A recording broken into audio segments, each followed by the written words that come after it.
खबरों की शुरुआत करते हैं सरकार के कामकाज से। मुख्यमंत्री त्रिवेंद्र सिंह रावत ने सचिवालय में डिजिटल माध्यम से त्रिस्तरीय पंचायतों को 238.38 करोड़ रुपए की धनराशि का हस्तांतरण किया है। इस दौरान 15वें वित्त आयोग की प्रथम किश्त एवं राज्य वित्त आयोग की धनराशि का एक साथ डिजिटल हस्तांतरण किया है, जिसमें उत्तराखंड की 7,791 ग्राम पंचायतों, 95 क्षेत्र पंचायतों एवं 13 जिला पंचायतों के लिए 143.50 करोड़ रुपए की अनटाइम्ड अनुदान राशि एवं राज्य वित्त आयोग की 94.88 करोड़ रुपए की धनराशि शामिल है। सीएम ने कहा कि भारत सरकार द्वारा लागू प्रधानमंत्री की महत्वाकांक्षी योजना डिजिटल इंडिया का प्रोग्राम का उद्देश्य सरकारी सेवाओं को उन्नत करना, सरकारी योजनाओं की जानकारी ऑनलाइन पहुंचाना एवं ई गवर्नेंस को बढ़ावा देना है।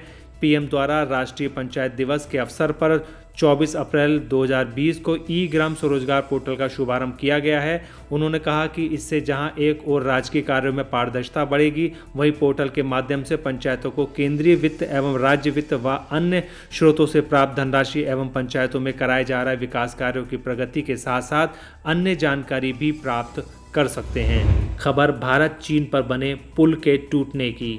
मुनस्यारी मिलम सड़क पर चैनल-गाल पर बना पुल टूट गया है। सामरिक दृष्टि से महत्वपूर्ण चीन सीमा को जोड़ने वाले मुनस्यारी मिलम सड़क पर सेनरगाड़ पर बना पुल टूटने से सेना के जवानों की दिक्कतें बढ़ गई हैं। पिथौरागढ़ में इसी पुल के जरिए सेना को रसद भेजी जाती थी। ताज़ा हालातों के बीच ये पुल और महत्वपूर्ण हो गया था।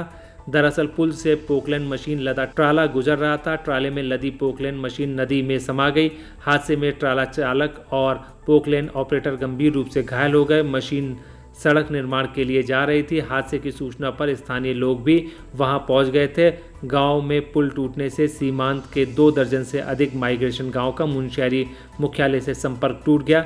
पुल के टूटने से साईपोला, लीलम, बुईपोता सहित मल्लाह जोहर के मिलम, बिरजू सहित कई गांवों का संपर्क टूट गया है। खबर केदारनाथ आपदा की हाईकोर्ट में सुनवाई की। 16 जून 2013 की केदारनाथ आपदा को याद करके आज भी लोग सिहर जाते हैं। आपदा में 4,400 से अधिक लोग मारे गए या लापता हो गए थे। 4,200 से ज्यादा गांव का संपर्क टूट गया था। इनमें 991 स्थानीय लोग अलग अलग जगह पर मारे गए थे, जबकि 11,091 से ज़्यादा मवेशी बाढ़ में बह गए या मलबे में दबकर मर गए थे।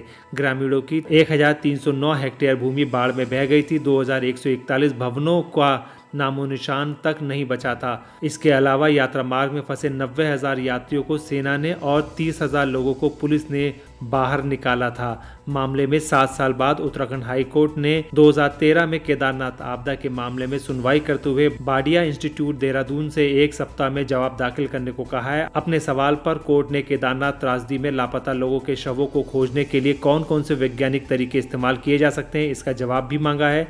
हाई कोर्ट ने मामले की सुनवाई के लिए 1 सप्ताह बाद की तिथि निर्धारित कर दी है।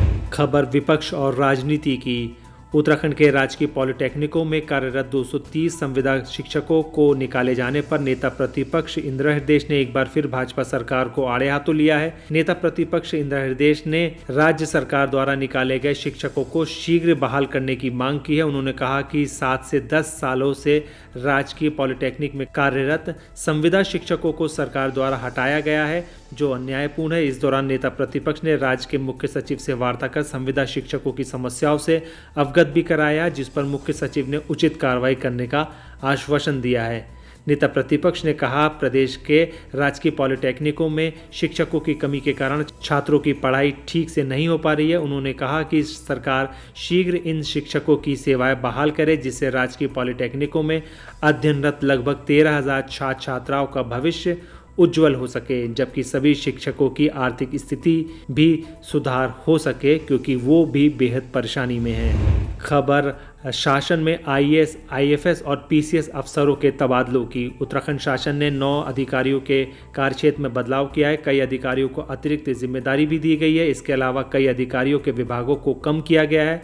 शासन द्वारा आईएएस सौजन्या से निदेशक राज्य पर्यावरण संरक्षण एवं जलवायु परिवर्तन निदेशालय का चार्ज हटाया गया है। इसके अलावा डॉक्टर वी षणमुगम से सचिव उत्तराखंड बाल संरक्षण आयोग का चार्ज हटाया गया है। युगल किशोर पंत से मिशन निदेशक NHM का चार्ज वापस लिया गया है। साथ ही IAS सोनिका को मिशन निदेशक NHM का अतिरिक्त प्रभार दिया गया है। IAS रणवीर सिंह चौहान से अपर सचिव खाद्य नागरिक आपूर्ति उपभोक्ता मामले तथा अपर आयुक्त खाद्य नागरिक आपूर्ति एवं उपभोक्ता मामले का चार्ज वापस लिया गया है। इसके अलावा कई IFS SP सुबद्दी को निदेशक राज्य पर्यावरण संरक्षण एवं जलवायु परिवर्तन निदेशालय का दायित्व दिया गया है। साथ ही डॉक्टर पराग मधुकर धकाते को वन संरक्षक पश्चिम व्रत के साथ साथ विशेष सचिव मुख्यमंत्री का अतिरिक्त प्रभार भी दिया गया है। वे लगातार अपने प्रदेश में इनोवेशन के लिए जाने जाते हैं।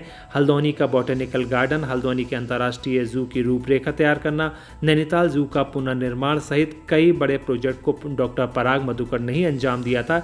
इसके अलावा PCS अधिकारी झरना कमठान को सचिव उत्तराखंड बाल संरक्षण आयोग का चार्ज सौंपा गया है। साथ ही PCS अधिकारी प्रताप सिंह शाह को अपर सचिव खाद्य नागरिक आपूर्ति एवं उपभोक्ता मामले का चार्ज सौंपा गया है। खबर कोरोना की 2.5 चाल की। सोमवार दोपहर स्वास्थ्य विभाग की हेल्थ रिपोर्ट के अनुसार राज्य में 57 लोग कोरोना वायरस संक्रमित पाए गए हैं, जिसके बाद अब उत्तराखंड में संक्रमित मरीजों की संख्या 2401 पहुंच गई है। हालांकि अभी तक 1511 मरीज ठीक होकर घर जा चुके हैं, जबकि राज्य में अभी 848 केस एक्टिव हैं। 27 लोग अभी इस महामारी के चलते अपनी जान गंवा चुके हैं। रिपोर्ट के मुताबिक 57 मामलों में हरिद्वार जिले से 17, ऊधम सिंह नगर जिले से 15, अल्मोड़ा जिले से 11, पौड़ी गढ़वाल से 10, नैनीताल से 2 और देहरादून से 1 मरीज सामने आया है।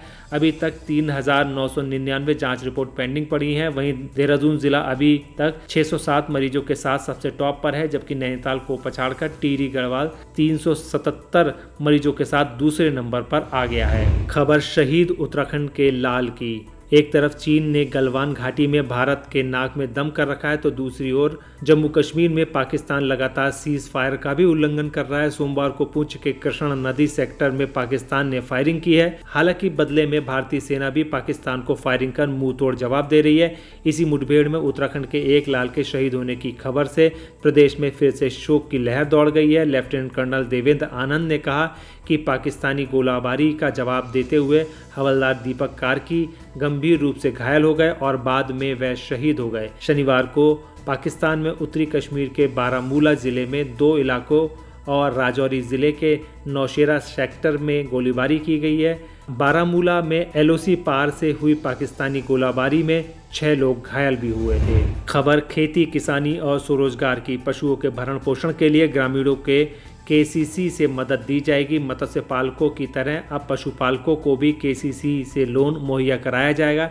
इसके लिए केंद्र सरकार ने किसान क्रेडिट कार्ड डेयरी में योजना शुरू की है। इसके तहत पशुपालक 24 घंटे के अंदर अपना किसान क्रेडिट कार्ड बनाने के बाद लोन पा सकेंगे। किसानों की आर्थिक मदद के लिए अभी तक केवल KCC से जमीन पर ही लोन मिलता था। किसानों की आय बढ़ाने और कृषि क्षेत्र से जुड़े अन्य कार्य जैसे पशुपालन को भी अब इस योजना में शामिल किया गया है। इसके लिए किसान क्रेडिट कार्ड डेयरी में योजना शुरू की गई है। इस योजना से किसानों को 2 भैंसों पर लोन के अलावा 50 लाख तक का लोन मिल सकेगा। इसकी स्वीकृति के लिए जिला स्तर पर कमेटी का गठन किया जा चुका है। दोस्तों, हमारा यह वीडियो आपको कैसा लगा आप हमें कमेंट बॉक्स में ज़रूर बताइएगा। अगर आप इसको YouTube पर देख रहे हैं तो हमारे चैनल को सब्सक्राइब करिए। अगर आप Facebook पर देख रहे हैं तो हमारे चैनल को लाइक करिए और हमारे पेज को फॉलो करें। नमस्कार।